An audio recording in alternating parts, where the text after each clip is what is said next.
매우 강력한 에너지원인 원자력은 우라늄 1g으로 석탄 3톤을 태웠을 때 나오는 에너지원과 맞먹습니다. 원자력은 사용하는 국가의 의지에 따라서 정반대의 모습으로 나타날 수 있습니다.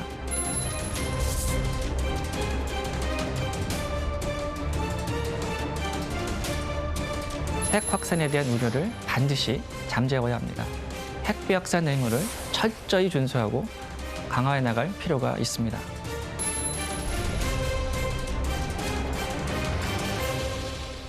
안녕하세요. 단국대 에너지공학과 문주현 교수입니다. 20세기 인류가 발견한 매우 강력한 에너지원인 원자력은 우라늄 1g으로 석탄 3톤을 태웠을 때 나오는 에너지원과 맞먹습니다.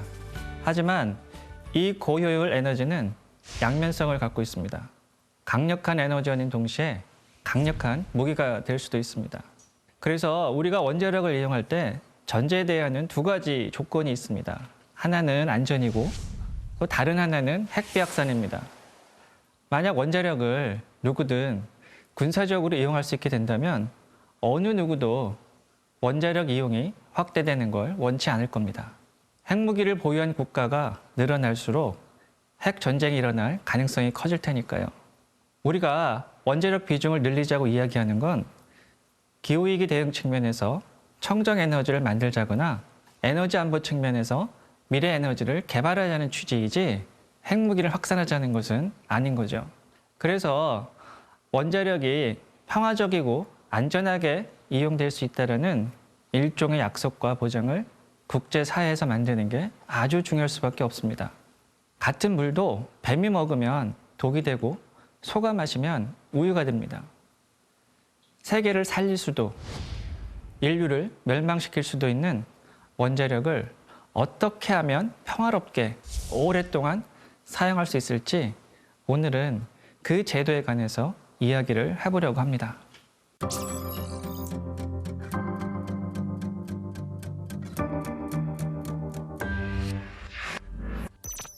교수님, 원자력을 평화적으로 이용하기 위한 제도에는 어떤 게 있습니까? 네, 뉴클리어 Non-Proliferation Regime, 핵비확산 체제입니다. 핵비확산 체제는 핵무기 확산을 막기 위해서 만들어졌습니다. 안타깝게도 우리 인류 앞에 처음 선보인 원자력의 모습은 핵무기였습니다.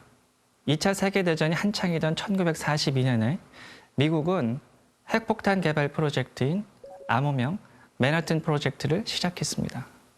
1939년 8월 아인슈타인과 셀라르드가 루스벨트 대통령에게 핵무기 개발을 서두를 것을 촉구하는 편지를 보낸 것이 맨하탄 프로젝트를 출범하게 된 결정적 계기라고 알려져 있습니다.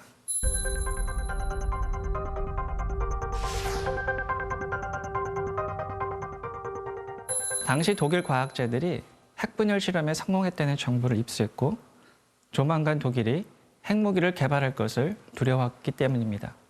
미국은 1945년 핵실험에 성공해서 세계 최초의 핵보유국이 되었습니다. 그해 8월 일본 히로시마와 나가사키에 핵폭탄 2발을 투하해서 일본의 항복을 받아냈습니다. 사실 맨하탄 프로젝트에 참여했던 과학자들은 원자폭탄이 실제로 사용되길 원치 않았던 것 같습니다. 핵무기 존재만으로도 전쟁을 억제해 평화를 가져올 수 있으리라 생각을 했죠. 아인슈타인 역시 2차 세계대전 종식 후에도 핵무기 개발이 지속되자 반핵운동가로 여생을 보내기도 했습니다. 하지만 미국의 핵무기 독점은 오래가지 못했습니다. 1949년 구소련이 핵실험에 성공하여 두 번째 핵보유국이 됐습니다. 1952년 영국, 1960년 프랑스, 1964년 중국이 잇따라 핵실험에 성공하며 핵보유국이 되었습니다. 미국이 핵무기를 보유한 지 20년도 채 되지 않아 핵보유국이 5개로 늘어난 겁니다. 이처럼 비교적 짧은 기간에 핵보유국이 늘어나면서 핵무기 확산이 인류 평화와 안전에 심각한 위협이 된다는 인식이 퍼지며 핵무기 확산 방지를 위한 국제적 움직임이 일어났습니다. 그 결과 탄생한 것이 핵 비확산 조약 NPT입니다. NPT는 1968년 6월 유엔 총회에서 초안이 채택되었고 1970년 3월 5일 발효되었습니다. 지금까지 5개 핵 보유국을 포함해 총 191개 국가가 NPT에 가입했습니다. 한국은 1975년 4월 정식 비준국이 됐습니다. 또 국제사회는 핵무기 확산 방지를 위한 구체적이고 여러 가지 수단을 마련해 놓고 있습니다.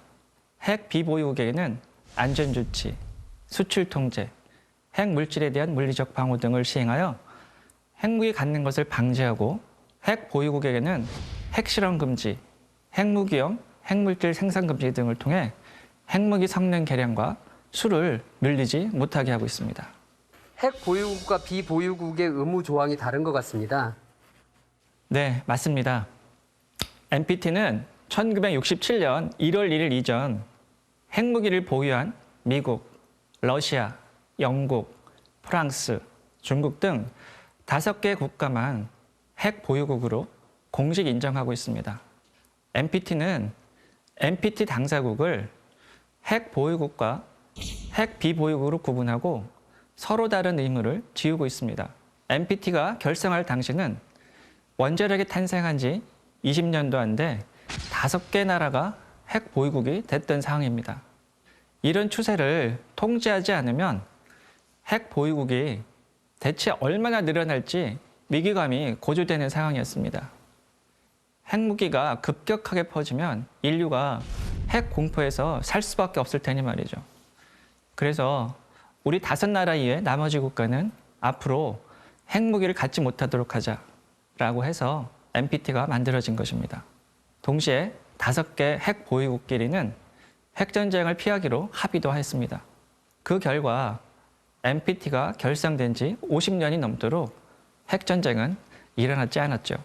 어쨌든 5개 나라가 핵을 보유하는 것을 인정하되 인류가 종말을 맞을 수 있는 핵전쟁이 일어나서는 안 된다는 생각하에 다른 나라들은 더 이상 핵무기 소유를 하지 못하게 하고 있는 것입니다. NPT는 핵 비보유국으로 하여금 IAEA와 안전조치 협정을 맺도록 하고 있습니다. 국제원자력기구의 구체적인 역할은 어떤 건가요? IAEA는 NPT가 위임한 바에 따라서 핵 비보유국의 모든 관련 시설과 물질이 평화적 용도로 이용되고 있음을 확인하는 일을 하고 있습니다. 원자력은 평화적으로도 군사적으로도 사용할 수 있습니다. 그런데 양쪽에 사용될 수 있는 기술이나 물자가 서로 다른 것이 아니라 공유할 수 있습니다. 예를 들어 원자력 발전소에 핵연료를 만드는 데 필요한 우라늄 농축 기술이나 원자력 발전소에 배출된 사용 핵연료를 처리하는 재처리 기술이 핵무기 제조에 필요한 고농축 우라늄이나 플루토늄을 생산하는 데도 사용할 수 있습니다. 바로 여기서 문제가 생깁니다. 뿌리는 같지만 심는 곳에 따라 다른 열매를 맺는 나무처럼 원자력은 사용하는 국가의 의지에 따라서 정반대의 모습으로 나타날 수 있습니다. 이런 상황도 생각해 볼 수 있습니다. 처음에는 평화적으로 원자력을 사용하다가 어떤 계기를 전후해서 군사적으로 사용하기로 마음을 바꿀 수도 있습니다. 이처럼 원자력의 용도를 군사적 용도로 바꾸는 것을 전용이라고 합니다. 핵 확산 방지를 위해서는 이러한 전용이 일어나지 않도록 감시 및 예방하는 것이 매우 중요합니다. 원자력 발전 기술이 있으면 핵무기도 쉽게 만들 수 있다는 뜻이신가요? 원자력 발전 기술을 핵무기 제작에 바로 적용할 수는 없지만 원자력 발전 기술을 갖고 있으면 맨땅에서 시작하는 것보다는 훨씬 빨리 핵무기를 만들 수 있습니다. 그런데 핵 비보유국이 핵무기를 개발해야 한다면 국제 제재 등 엄청난 부담을 감수해야 합니다. 미래를 생각해 볼 때 무한한 가능성을 갖고 있는 에너지원으로서 쓰는 게 낫겠습니까? 아니면 인류를 멸망시킬 수 있는 핵무기를 갖고 갖는 게 낫겠습니까? 원자력 이용 확대를 위해서는 원자력의 평화적 이용이 전제되어야 합니다. 원자력은 전기 생산 이외에 청정 수소 생산, 원자력 추진 선박 등 다양한 분야에서 이용하려는 움직임이 전 세계적으로 일고 있습니다. 이것이 현실화되면 지금보다 더 많은 국가에서 그리고 더 많은 분야에서 핵물질과 원자력 기술이 사용될 것입니다. 이렇게 되면 핵물질과 원자력 기술의 전용 가능성, 즉 핵 확산 가능성이 커진다는 것을 의미합니다. 예를 들어 원자력 추진 선박이 상용화돼서 전 세계 바다를 돌아다닐 때 공해상에서 해적을 만날 수도 있습니다. 가능성이 크지 않지만 이들이 그 선박에서 핵물질을 탈취해 나쁜 의도로 사용할 수도 있지 않겠습니까? 이런 잠재적 위협이 원자력 이용 확대의 걸림돌이 될 수 있습니다. 따라서 원자력 이용 확대를 위해서는 핵 확산에 대한 우려를 반드시 잠재워야 합니다. 이를 위해서 우리나라를 포함해 원자력을 이용하는 모든 국가는 핵 비확산 의무를 철저히 준수하고 강화해 나갈 필요가 있습니다.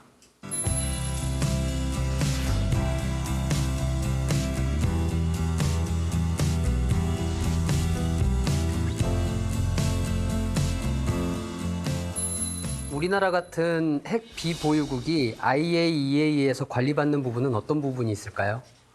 네, 우리나라 같은 핵 비보유국은 원자력을 평화적으로 이용하는 것은 무제한으로 할 수 있지만 핵폭발 장치를 제작하는 등 군사적으로 이용할 수는 없습니다. 또 핵 보유국으로부터 핵무기와 관련된 기술과 물질 등을 수입하지 않는 의무를 이행해야 합니다. 우리나라는 IAEA와 안전조치 협정을 맺고 있으며 우리가 보유하고 있는 핵물질과 시설 등이 평화적 용도로 사용하고 있는지를 확인받고 있습니다. 이를 위해서 핵물질 개량, 경락, 감시, 사찰 등의 활동을 IAEA가 하고 있습니다. 그럼 우리나라가 원자력 발전소를 수출할 때도 통제를 받고 있습니까?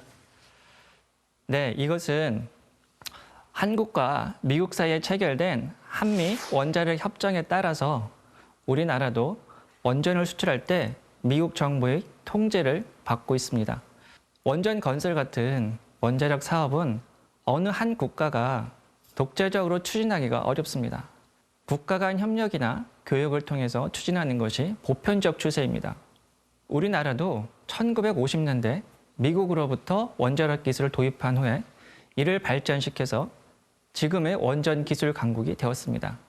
우리가 원전 기술을 도입한 미국의 원자력법 제123조에 따르면 미국 정부는 다른 국가의 원자력 기술과 물자를 이전하기 전에 원자력 협정을 반드시 체결해야 합니다.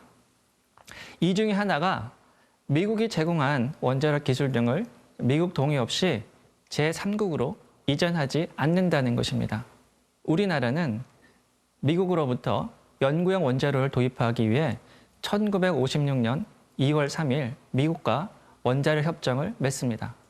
그 후 몇 차례 더 개정됐는데 현재는 2015년 개정된 협정이 유효합니다.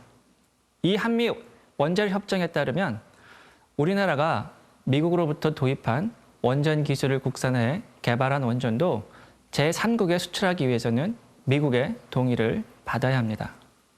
다만 2015년 개정된 한미 원자력 협정에는 수출 통제가 원활한 교육을 제한할 수 없도록 관련 허가 사항을 신속히 조치한다는 조항이 삽입돼 있습니다. 따라서 이 협정이 지켜진다면 미국의 수출 통제가 우리 원전 수출에 큰 장애가 되지는 않을 것이라 생각합니다. 우리나라 원자력 발전 기술이 세계적인 수준이라고 들었습니다. 앞으로 선점할 수 있는 분야가 있을까요? 우리나라는 원자력 선진국으로서 국제사회가 기대하는 역할을 해야 합니다. 기후위기 대응에 필요한 새로운 원자력 기술과 품목이 여러 나라에서 다양하게 개발 중입니다. 이들 기술과 품목의 핵 확산 가능성을 평가하고 이 가능성을 차단하기 위한 국제규범 수립을 주도해야 합니다. 이 과정에서 우리나라 입장과 의견이 최대한 반영될 수 있도록 노력해야 합니다. 예를 들어 원자력 추진 선박에 대한 안전과 핵 비확산 요건을 만드는 것을 주도할 필요가 있습니다. 우리는 조선업도 1위고 원자력도 세계적 수준입니다. 세계 최고 수준의 기술을 갖고 있는 우리나라가 원자력 추진 선박에 대한 안전 기준도 만들고 핵 비확산 관련 규범도 만든다면 다른 나라도 따라오지 않을 수 없을 것입니다. 또 핵 비확산성을 갖춘 원자력 기술과 품목을 개발해야 합니다. 우리 원자력 기술과 품목은 전용을 원천적으로 차단할 수 있는 설계와 장치를 갖고 있어서 세계 어느 곳에서든 핵 확산 우려 없이 사용할 수 있게 만들 필요가 있습니다. 핵 비확산은 안전과 함께 원자력 이용의 기본 전제입니다. 앞으로 우리나라가 원자력 이용을 지속하고 원전을 포함한 원자력 기술 수출을 확대해 나가기 위해서는 핵 비확산 노력을 다해 나갈 필요가 있습니다.